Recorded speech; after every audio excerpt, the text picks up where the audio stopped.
Hello students, welcome to our YouTube channel Brainstorm Classes. Today we are gonna learn about human reproduction. आज हम लोग human reproduction के बारे में अच्छे से जानेंगे। ये चैप्टर काफ़ी इम्पोर्टेंट चैप्टर है और काफ़ी मज़ेदार चैप्टर है। Very easy and very you can say interesting chapter. अब इस चैप्टर को ओनली बायो वाले स्टूडेंट करेंगे, दैट डजंट मैटर। इसके बारे में हमारे कंट्री में सबको नॉलेज होना चाहिए, बेसिक सा इसके बारे में सबको थोड़ा बहुत पता होना चाहिए। ह्यूमन रिप्रोडक्शन के बारे में कैसे होता है, ठीक है। ये सब सेक्स एजुकेशन के अंदर आता है, मतलब बेसिक नॉलेज तो होना चाहिए। सो ये चैप्टर बहुत ही इंटरेस्टिंग चैप्टर है, तो चलो पढ़ते हैं। तो सबसे पहला टर्म जो हमारे सामने आता है वो है रिप्रोडक्शन स्टूडेंट्स। सो सबसे पहला टर्म यही आता है हमारे मन में कि ये रिप्रोडक्शन क्या चीज़ है। मुझे पता है कि आप लोगों ने क्लास 9 10th में रिप्रोडक्शन के बारे में थोड़ा बहुत तो पढ़ा होगा, मतलब बेसिक अंडरस्टैंडिंग तो आपको रिप्रोडक्शन के बारे में होगी। सो आप बोल सकते हो इट इज़ मैं अगर लिखूँ इसको, it is a biological process through which organism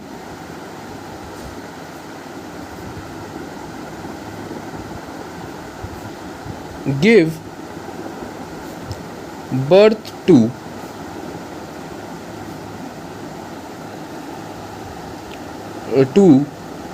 young ones,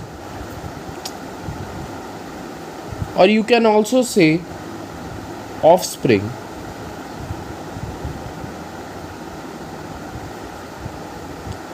of its own type, or you can also write species. Okay, so ये है बेसिक सा डेफिनेशन रिप्रोडक्शन का। रिप्रोडक्शन एक बायोलॉजिकल क्या है, एक बायोलॉजिकल प्रोसेस है जिससे एक या एक से ज़्यादा ऑर्गेनिज्म क्या करते हैं, बर्थ देते हैं एक यंग वंस को, एक नया बच्चे को जन्म देने के प्रोसेस को रिप्रोडक्शन कहा जाता है। और छोटे बच्चों को यार ऑफस्प्रिंग भी तुम बोल सकते हो, ठीक है। और वो जो बच्चा है, वो जो बेबी है, वो जो ऑफस्प्रिंग है, वो खुद के स्पीसीज़ का होना चाहिए, खुद के स्पीसीज़ का होना चाहिए, ठीक है, खुद के स्पीसीज़ का होना चाहिए।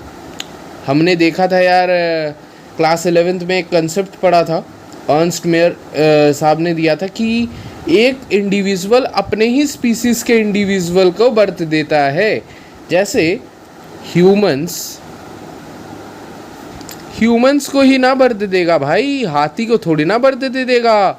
तो सीधी बात ये है कि भाई एक बायोलॉजिकल प्रोसेस है जिससे एक ऑर्गेनिज्म, एक नए ऑर्गेनिज्म या नए यंग वंस को बर्थ दे रहा है, एक ऑफस्प्रिंग को बर्थ दे रहा है जो उसी के स्पीसीज़ का है।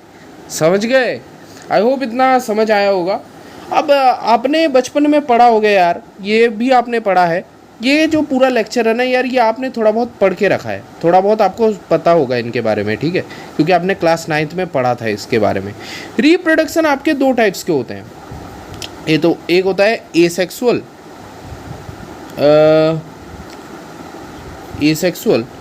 और स्टूडेंट्स एक होता है सेक्सुअल।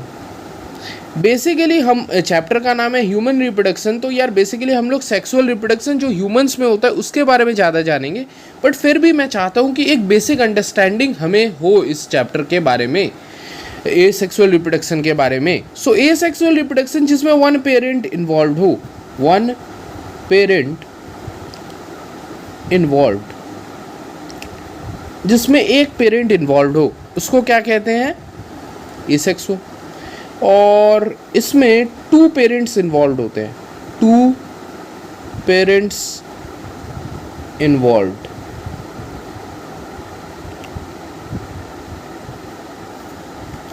इसमें गैमेट्स नॉट रिक्वायर्ड और no gametes, you can say कोई गैमेट की जरूरत नहीं है इधर, बट गैमेट्स इन्वॉल्व्ड और रिक्वायर्ड। ओके, गैमेट की इधर जरूरत पड़ेगी।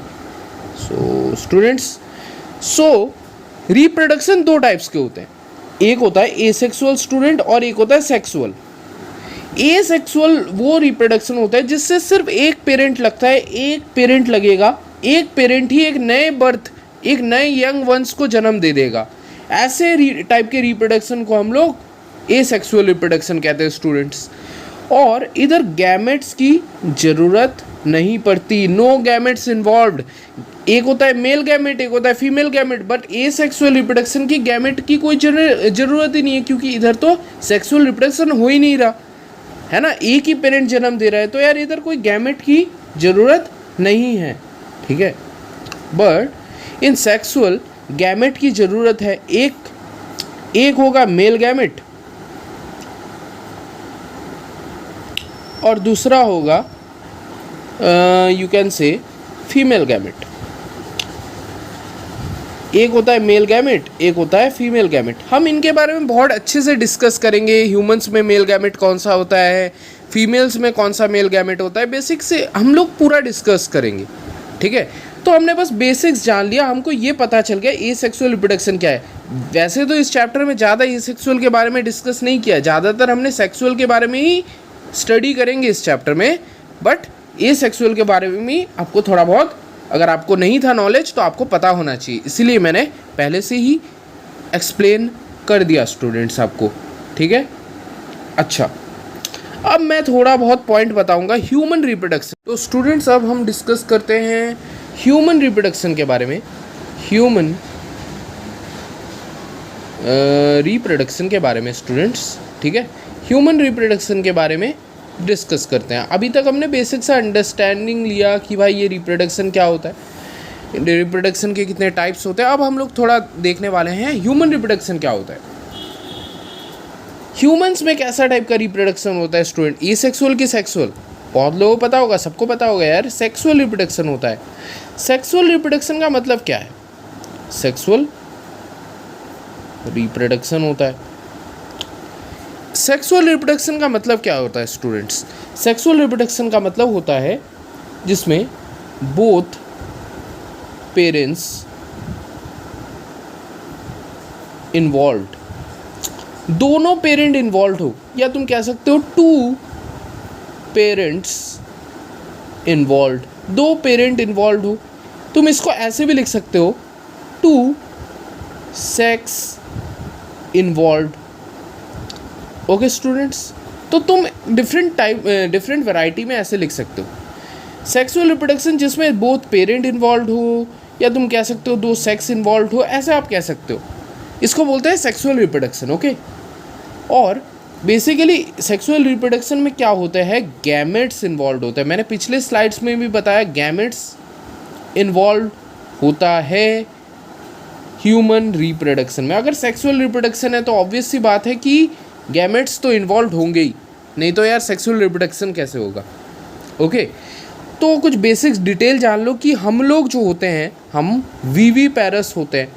अब वीवी पैरस का मतलब तो हम बचपन से जानते हैं, वीवी पैरस मतलब हम लोग डायरेक्टली बर्थ देते हैं, directly birth to young ones, हम लोग डायरेक्टली बर्थ देते हैं यंग वंस का, ना कि अंडों में, ठीक है। जो अंडे में देते हैं उनको बोलते हैं ओवी पैरस, जैसे कि बर्ड्स, बहुत बर्ड्स होते हैं जो अंडे में, वो लोग अंडे से बच्चा फूट के निकलता है, बट हम लोग तो यार डायरेक्ट बेबी देते हैं। कभी देखा है इंसान का बच्चा अंडा से निकल रहा है? तो सीधी बात है कि हम लोग वीवी पैरस है स्टूडेंट्स। ओके, अच्छा, नो एग लिख दो यार, मैं लिख देता हूँ यार, बहुत स्टूडेंट समझ नहीं पाएंगे। तो ओके, नो एग, अच्छा सर, समझ गया। अब human reproduction students, human reproduction में बहुत इवेंट्स हैं और इसी इवेंट्स को हम लोग पूरे चैप्टर में डिटेल में स्टडी करेंगे। तो इस इवेंट को बहुत अच्छे से देखना, क्योंकि ये इवेंट्स जो मैं अभी बताऊंगा ना, यही हम ओवरऑल चैप्टर में पढ़ेंगे एक एक करके डिटेल में, ठीक है। इन्हीं इवेंट्स को एक एक करके डिटेल में हम लोग पूरे चैप्टर में स्टडी करेंगे। सो पहला इवेंट क्या है? पहला इवेंट है गैमेटोजेनेसिस। अब ये गैमेटोजेनेसिस क्या होता है सर? गैमेटोजेनेसिस क्या होता है? मुझे समझ नहीं आया सर, कुछ समझ नहीं आया। गैमेटोजेनेसिस क्या होता है? तो मैं इधर डेफिनेशन लिखता हूँ, आप खुद ही समझ जाओगे, फिर भी मैं समझा दूंगा। It is the process of formation of gametes. ये एक प्रोसेस है जिससे गैमेट का फॉर्मेशन हो, ठीक है।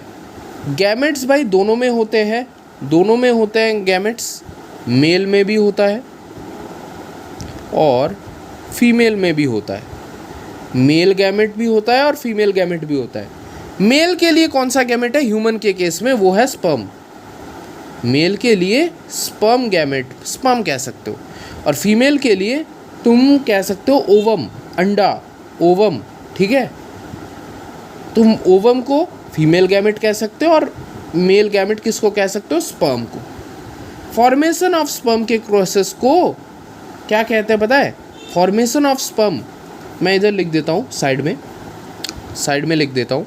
तो फॉर्मेशन ऑफ स्पर्म के प्रोसेस को क्या कहते हैं स्टूडेंट्स? स्पर्मेटोजेनेसिस। इसको हम लोग बहुत डिटेल में पढ़ने वाले हैं। मेल गैमेट मतलब स्पर्म कैसे फॉर्म होता है, उस प्रोसेस का नाम है स्पर्मेटोजेनेसिस। अब स्पेलिंग गलत हो सकता है यार, चलो फिर भी लिख देते हैं। अब गलत हो सकता है, देख लेना, इंग्लिश बहुत वीक है मेरी, ठीक है। और फॉर्मेशन ऑफ ओवम को हम लोग क्या कहते हैं? फॉर्मेशन ऑफ ओवम को स्टूडेंट्स हम लोग कहते हैं oogenesis। मतलब जब ओवम बन रहा है तब उस प्रोसेस को हम लोग oogenesis कहेंगे, और जब स्पर्म बन रहा है उस प्रोसेस को स्पर्मेटोजेनेसिस कहेंगे। तो सबसे पहले बेसिकली क्या होता है? गैमेटोजेनेसिस होता है, गैमेट्स का फॉर्मेशन होता है, ताकि फ्यूचर में मैं बताऊंगा काम क्या होता है, अगले ही प्रोसेस में बता दूंगा गैमेट्स का काम क्या होता है। गैमेट्स बनते हैं, सबसे पहले क्या होता है स्टूडेंट्स? गैमेट्स बनते हैं। गैमेट्स मेल में अलग बनता है, मेल में बनता है स्पर्म, फीमेल में बनता है ओवम। फॉर्मेशन ऑफ स्पर्म के प्रोसेस को क्या कहते हैं? स्पर्मेटोजेनेसिस। फॉर्मेशन ऑफ ओवम के प्रोसेस को क्या कहते हैं? oogenesis। स्टूडेंट्स आई होप ये भी आपको क्लियर हो गया होगा। स्टूडेंट्स हमने सबसे पहला प्रोसेस देखा गैमेटोजेनेसिस, गैमेट्स कैसे बनते हैं। हमने अभी तक पूरा प्रोसेस नहीं पढ़ा, बट बेसिक हमने इंट्रोडक्शन ले रहे हैं। हम सारे प्रोसेस को हम बहुत डिटेल में स्टडी करने वाले हैं। दूसरा है स्टूडेंट्स इंसेमिनेशन। अब इंसेमिनेशन का मतलब क्या है? चलो समझा देता हूँ। अब इंसेमिनेशन का मतलब क्या है स्टूडेंट्स? इंसेमिनेशन का मतलब होता है ट्रांसफ़र ऑफ स्पर्म्स। अब देखो स्पर्म बन गया है, मेल में स्पर्म बन गया, स्पर्म को फीमेल तक पहुंचाना है। Transfer of sperm to female reproductive part, female reproductive part. So transfer of sperm to female reproductive part. देखो स्पर्म का फॉर्मेशन हो गया है बाय द स्पर्मेटोजेनेसिस। जब स्पर्म का फॉर्मेशन हो गया है, स्पर्म को फीमेल में देना पड़ेगा ताकि फर्दर प्रोसेस इंक्रीज हो सके, फर्दर प्रोसेस बढ़ सके और फर्दर रिप्रोडक्शन का प्रोसेस बढ़ सके। उसी कारण से उनको क्या करना पड़ेगा? स्पर्म को फीमेल तक पहुंचाना पड़ेगा। तो मेल्स क्या करते हैं? मेल स्पर्म को फीमेल रिप्रोडक्टिव पार्ट तक पहुंचाते हैं, और इसी प्रोसेस को हम लोग स्टूडेंट्स इंसेमिनेशन कहते हैं। ठीक है, इसी प्रोसेस को हम लोग इंसेमिनेशन कहते हैं। सबसे पहले क्या हुआ, स्पर्मेटोजेनेसिस हुआ। स्पर्मेटोजेनेसिस से क्या हो गया, स्पर्म बना। स्पर्म अब मेल में रह के तो कोई फ़ायदा नहीं है, अब फीमेल में पहुंचाने के लिए हमें फीमेल रिप्रोडक्टिव पार्ट तक स्पर्म को पहुंचाना पड़ेगा, ताकि फर्दर प्रोसेस और रिप्रोडक्शन का प्रोसेस इंक्रीज हो सके और बढ़ सके। अब सेकंड जो प्रोसेस है देखो, इसके बारे में भी हम डिटेल में स्टडी करने वाले हैं, वो है fertilisation. Students, fertilisation,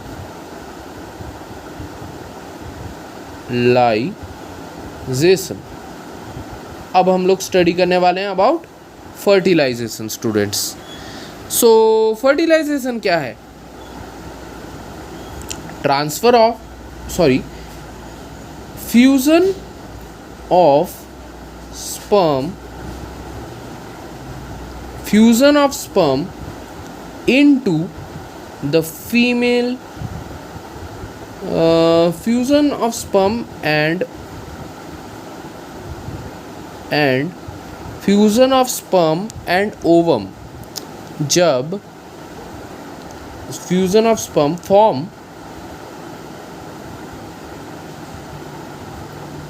a zygote। अब देखो स्टूडेंट्स, फर्टिलाइजेशन अब कौन सा प्रोसेस है, जब स्पर्म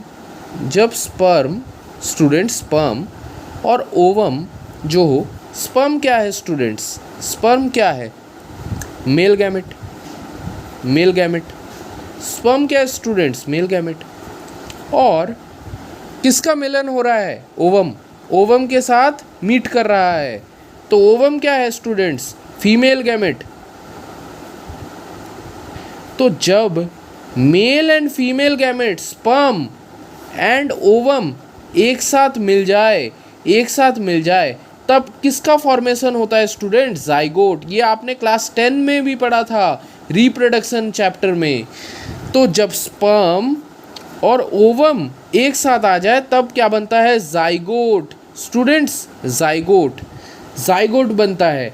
इस प्रोसेस को हम लोग बहुत डिटेल में स्टडी करने वाले हैं, फर्टिलाइजेशन के प्रोसेस को। सो इतना टेंशन मत लेना, ठीक है। आपको अगर अभी कोई डाउट है तो उस टाइम आपका पूरा डाउट को क्लियर कर दिया जाएगा फर्दर वीडियोस में, क्योंकि हम इसके बारे में तो अभी डिटेल में स्टडी करने वाले हैं। ये तो बस बेसिक सा इंट्रोडक्शन दे रहा हूँ मैं प्रोसेस के बारे में। उसके बाद हम क्या पढ़ने वाले हैं, तो मैं जिनको समझ नहीं आ रहा, एक डायग्राम से मैं एक्सप्लेन करना चाहता हूँ फर्टिलाइजेशन को थोड़ा सा। ये है मेरा स्पर्म स्टूडेंट्स, ये मेरा स्पर्म है and this is our ovum. ये क्या है, मेरा ओवम। अब ये स्पर्म जब ओवम के साथ टकरा जाएगा तो एक नया सेल बनाएगा, जाइगोट नाम का। क्या बनाएगा, जाइगोट नाम का एक नया सेल बनाएगा। ओके स्टूडेंट्स, तो फर्टिलाइजेशन में हमने क्या देखा, फ्यूज़न हुआ स्पर्म का और ओवम का, जिससे बना जाइगोट। और जाइगोट जो बना वो स्पर्म और ओवम की मीटिंग से बना। तो इतना आई होप समझ आ गया होगा। अब चलते हैं फोर्थ वाले प्रोसेस में। Fourth process implantation. क्या है प्रोसेस, इम्प्लांटेशन।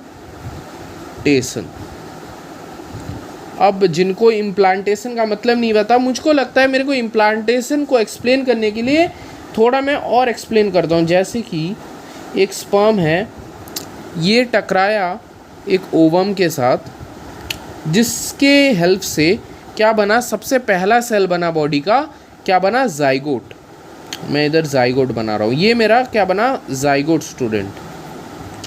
अब जाइगोट का काम क्या है, फर्दर डिवाइड करना। जाइगोट एक से क्या बनाएगा, 2 बनाएगा, 2 से क्या बनाएगा, 4 बनाएगा, 4 सेल बनाएगा। 4 सेल से क्या बनाएगा स्टूडेंट्स, 4 सेल से क्या बनाएगा, अब बहुत सारा सेल डिवाइडेशन होने के बाद एक फेज़ आता है जिसको हम कहते हैं ब्लास्टोसिस्ट फेज। क्या कहते हैं, ब्लास्टोसिस्ट फेज। मतलब जाइगोट क्या कर रहा है, after the formation of zygote क्या कर रहा है, फर्दर डिवाइड कर रहा है। 1 सेल से 2 सेल बना, 2 सेल से 4 सेल बना, 4 सेल से फर्दर डिवाइड करते करते ब्लास्टोसिस्ट नाम का एक स्टेज आ गया, ठीक है, बहुत डिवाइड किया है, हम पढ़ेंगे इसको भी डिटेल में। अब attachment, it is a process of attachment. ये क्या है? इम्प्लांटेशन एक प्रोसेस है अटैचमेंट ऑफ ब्लास्टोसिस्ट। ये blastocyst uterus, attachment of blastocyst to uterus, female में यूटेरस होता है, इसके बारे में भी हम पढ़ने वाले हैं, यूटेरस। ब्लास्टोसिस्ट, ये जो ब्लास्टोसिस्ट बना है, ये जब यूटेरस, फीमेल यूटेरस, ये जो ब्लास्टोसिस्ट बना है, ये जब फीमेल यूटेरस के साथ जुड़ जाएगा, उस प्रोसेस को हम लोग इम्प्लांटेशन कहेंगे। इसको हम लोग बहुत ही अच्छे से स्टडी करेंगे फर्दर, ठीक है, फर्दर लेक्चर्स में। ओके, सो अब हम लोग देखते हैं fifth number. So fifth number है स्टूडेंट गैसेशन प्रोसेस। गैसेशन प्रोसेस होता है। अब ये गैसेशन प्रोसेस क्या है सर? तो गैसेशन प्रोसेस कुछ नहीं है स्टूडेंट्स, आप सबको पता होगा। द एंटायर टाइम पीरियड, मैं लिख देता हूँ, the entire time period for the development of baby, for development of baby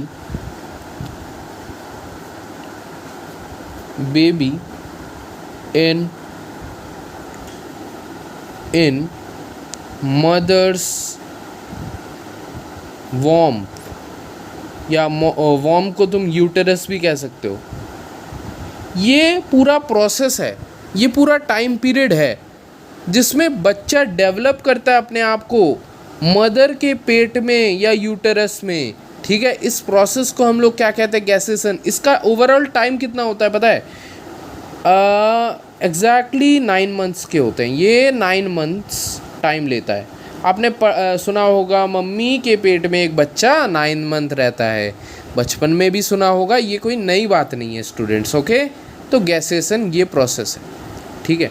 और लास्ट प्रोसेस हम देख लेते हैं, वो है पैस्चुरेशन।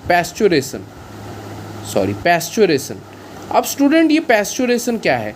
पैस्चुरेशन एक प्रोसेस है, बच्चा का बर्थ हो गया हो, बर्थ ऑफ बेबी, मम्मी के पेट से बाहर आ रहा है बच्चा, इस प्रोसेस को हम लोग क्या कहते हैं?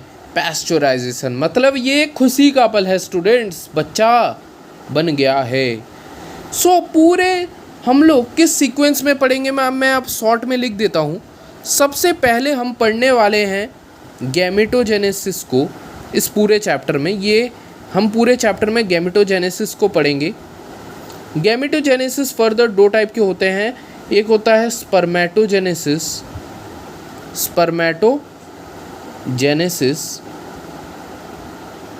और एक होता है स्टूडेंट्स यू कैन से oogenesis।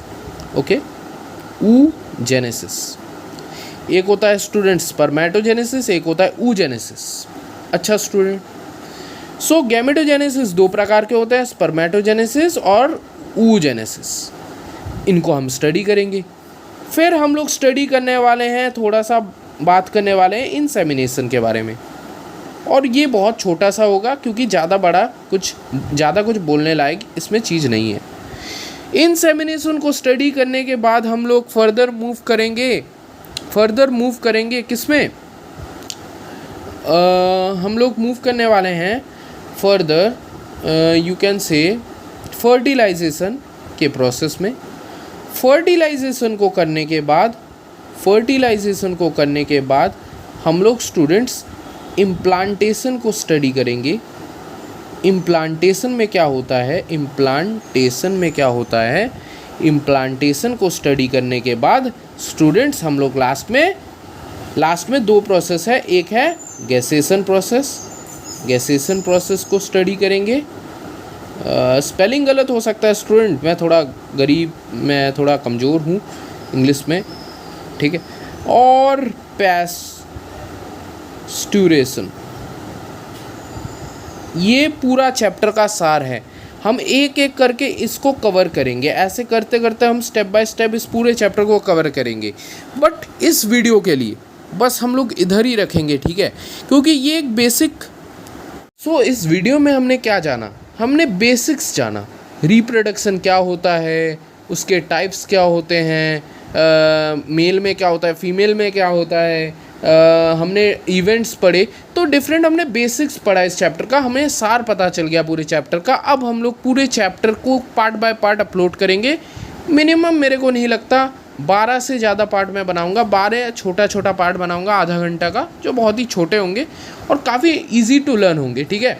आप लोग अगर अच्छा लगा देन सब्सक्राइब और आई होप, और कमेंट भी कर देना, ठीक है, कैसा लगा, क्योंकि हम लोग भाई बहुत ही नए हैं यूट्यूब में, तो आपका रिव्यूज़ पढ़ के हमको पता चलेगा क्या करना चाहिए हमें, ठीक है।